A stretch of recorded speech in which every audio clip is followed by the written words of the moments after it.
So some else you may not know this. You had the opportunity to take Houston. Yeah. But you chose Shreveport. Yeah. And Houston didn't have the same. They embraced me. They good. Like I got out there, they showed me a lot of love. Mm-hmm. But Shreveport had the infrastructure already here. Like even the tax incentive was good. Be throwing rocks and hiding their hand, right? They be throwing rocks and hiding their hand. And I don't like them kind of individuals. You know what's a sucker to me? A sucker is a pick who he fight with. Right. Like if you see it and you go, oh, I'm not going because this. I won't fuck with him, but I'll fuck with this one. Yeah, I think I can take him. Right. You want to fight the nigga you think you can beat. And I called Jay Prince in the mouth. Look at this mess. 50 Cent just snapped on Jay Prince after Jay allegedly tried to run him out of Houston like he owned the whole city. And 50, he's not holding back, not even a little bit. He's coming straight for Jay Prince's throat, putting all the shady business out there. Word is, Jay's been moving grimy behind the scenes, trying to block 50's plays, maybe even sending some folks to mess with his business. But 50's clapping back hard, trolling Jay on Instagram and calling him out like, if you really tough, come see me. Insinuate, extorting people. Ain't no money in that. Real nigga ain't gonna have that no way. You know, check in for what? I mean, I don't wanna impose or force myself. Bold. Now get this, 50 Cent reportedly got receipts. Real dirt that could blow Jay Prince's whole empire up. If that's true, Jay might be in trouble for real. But don't get it twisted. Jay Prince still holds serious power in Houston. He's got loyal people, folks who would ride for him without question. So yeah, 50 better move smart, because this back and forth could get real ugly. This ain't just a little internet drama. It's two giants throwing shots that could shake the streets. And if either one of them slips up, game over. And let's break this down. There's talk about extortion and intimidation. Straight up. 50's been saying for years that Jay Prince been pushing people around with this whole checking in routine. And you know 50, he ain't ever been with that. He's been stomping on Jay's neck, calling out all the power moves Jay's tried to make from behind the curtain. Meanwhile, Jay Prince still walks around like he runs H-Town. It's been a long-distance beef for a while, 50 repping New York, Jay running things in Houston. They kept their distance, mostly talking slick from their own turf, never really clashing face-to-face. Until now. But everything's different now. Tension's boiling. It's getting wild. When 50 Cent made the move to Houston, he didn't just switch zip codes. He brought his whole empire with him. This wasn't some casual relocation. Nah, 50 dropped anchor right in Jay Prince's backyard. He even teased it on Twitter saying, I love New York, but I live in Houston now. I'll explain later. And oh, he definitely had his reasons. One big reason? Texas taxes. Or better yet, the lack of them. 50 had already gone off about how New York was bleeding him dry, talking about taxes going up by 62%. That's major money out of his pocket. And if there's one thing 50 don't play about, it's his cash. So yeah, he dipped before Uncle Sam could get another bite. Came to the city of Houston, but he didn't just come here to live. He has been helping out on so many causes in this city. And especially, he has been in our high schools, turning our high school students into entrepreneurs with his Unity Camp program. But money wasn't the only motive. 50 had been eyeing Houston for its music scene too. We're talking about one of the country's rawest hubs for hip-hop, rap, and trap culture. I've seen him firsthand. This city has been elevated because of his presence. And so today we have the honor of saying to him, he's our 2022 Grand Marshal. Give it up to Curtis 50 Jackson. Now before I call on him to speak, let me present you first a key to the city of Houston. And 50, he's more than a rapper. He's a whole entertainment mogul. Music, TV, alcohol, you name it, he's in it. He saw Houston as the next major move to stack even more paper. And let's not forget Branson cognac. 20, dumping it out to get 25. 25. Matter of fact, God darn it, 50 Cent, get out here. Come on. You are. I know all the time I've spent with him, we've had some great times. He even tried to tell me some fleas one night. 50 was outside, pulling up to liquor stores in Houston, showing off those bottles like a boss. That wasn't just for fun. People say he found a gold mine down there. Houston was feeling the brand, and 50 wanted to be right there, tapping into it firsthand. I gotta hang out with the people that can buy this stuff from me.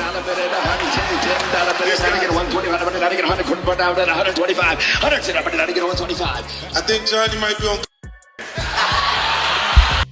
But here's where it gets spicy. Jay Prince wasn't feeling none of that. Nope. Word is, he felt like 50 was stepping on his turf.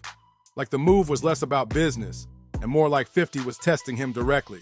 And Jay, he doesn't take kindly to folks creeping into his city without showing respect. So now the tension's up and it's personal. So check this out. Allegedly, Jay Prince tried to strong-arm 50 Cent the minute he touched down in Houston. Word is, Jay sent his people to pressure 50 into checking in by force, expecting him to drop some serious cash just to be allowed to move freely. Maybe we need to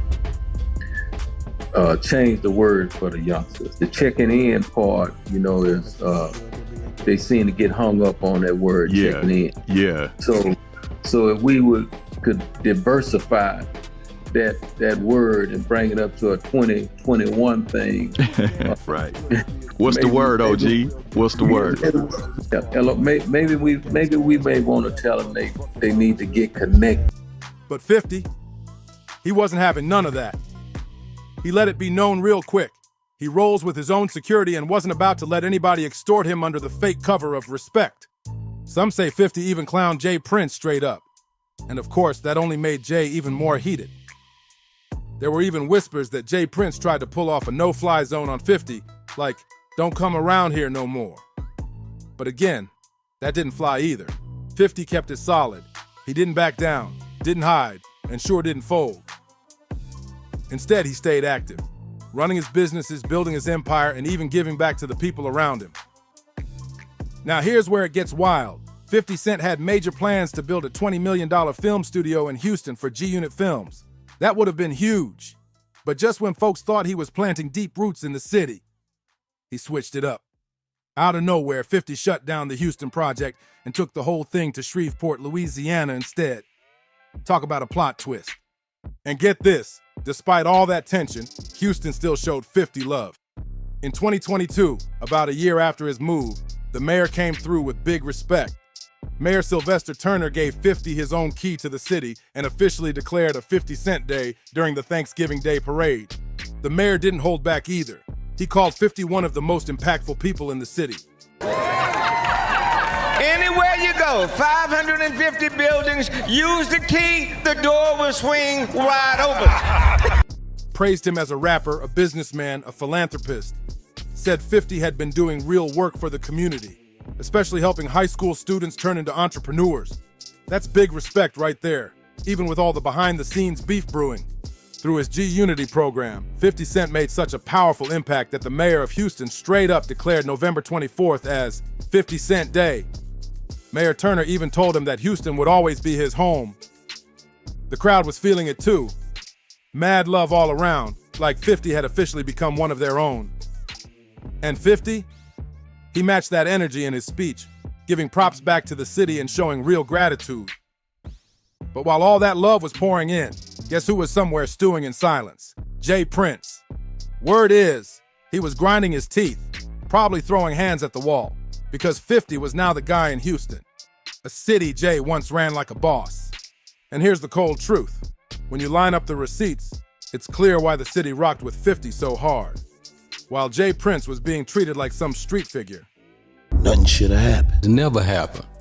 50 came through like a real builder.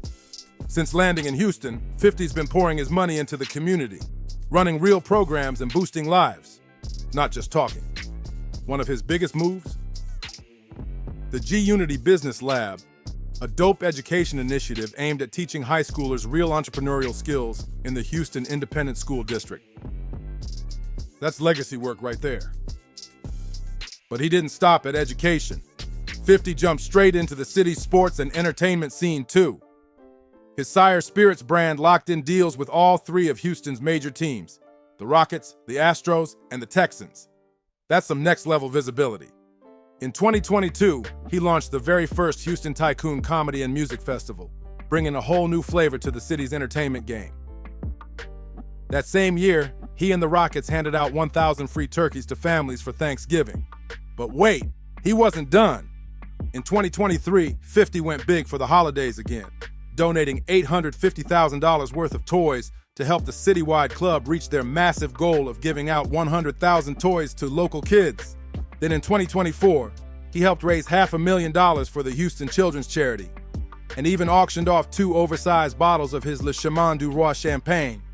That gala pulled in a whopping $6 million, a record-breaking haul for the organization. This ain't just flexing, this is legacy. While others were worried about ego and turf, 50 was out here building something real in Houston. Bottom line, 50 Cent's impact on Houston is undeniable. The city rides for him heavy, and it's not hard to see why. He showed up, invested real money, built up the community, and made moves that actually help people. That kind of love is earned, not bought, not forced. Now let's flip the script. Jay Prince and his so-called mob ties crew. Man, where do we even begin? Instead of building up the city, Jay's rep is tied to fear and intimidation, especially when it comes to artists trying to work in Houston. Jay crowned himself the king of H-Town, and from there took it upon himself to protect artists when they came through the city. Sounds noble, right? Until you realize it wasn't about protection. It was about control. But here's the thing, and this is what people don't understand. We ain't never had nobody to attack us, if you know what I mean. A whole setup masked as a safety plan. Jay's infamous checking in system. And loving on our guests and being with our guests, and no shit like this never happened. But here's the thing, and this is what people don't understand. We ain't never had nobody to attack us, if you know what I mean. That's where it all gets shady. Here's how it supposedly goes down. When an artist pulls up in Houston, they're expected to go pay their respects to Jay Prince. But it ain't just a handshake and a photo op. Nah, it's usually about dropping real money, big stacks, for protection. When a man attack a situation with a weapon, then, it become a playing field where, any and everything goes. So that's what we're dealing with right here, and that's the root of this situation. Jay frames it like he's keeping them safe so their chains don't get snatched and their entourage doesn't get touched. But that's just the front. What folks don't see is the fine print. Artists don't really get a choice. If they say no, thinking their own security will handle it, that's when things start mysteriously going wrong. Chains go missing, cars get stolen, people get jumped. Look at NBA YoungBoy. He pulled up to Houston and said he wasn't checking in. He stood on his own. And guess what? It cost him big. While he was out handling business, some guys broke into his spot, jacked his chains, took his cash, and even snatched keys to a couple of his luxury rides.